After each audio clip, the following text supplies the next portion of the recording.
In this video, we'll look at another way to collect data or input from the user, this time graphically. So let's create another subsection. Call this Ginput for graphical input. That's the name of the command that does this. So let's start with a simple plot. Let's go from -10, count by 0.5, to 10, and y will be, let's make a parabola, -x squared plus minus 10 times x plus 120. So, and then plot xy. Now I can run this section and there's my plot and that's fine, but what I want to add to this is a command called Ginput. So I'm going to close that and create Ginput, and I'm just going to leave it like this. So if I need to save the result as something. So let's call it my chosen x and chosen y. This is another case where we're going to get two outputs. And that makes sense because we need to store both the x value and the y value. And then we can say something like fprintf, your x value is blank and your y value is blank. New line. New line, close the quote, and then pull from chosen x, chosen y.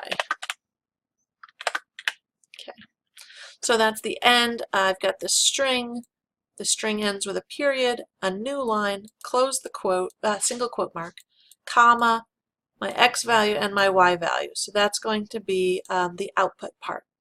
Let's run this section and I'll show you the Ginput part.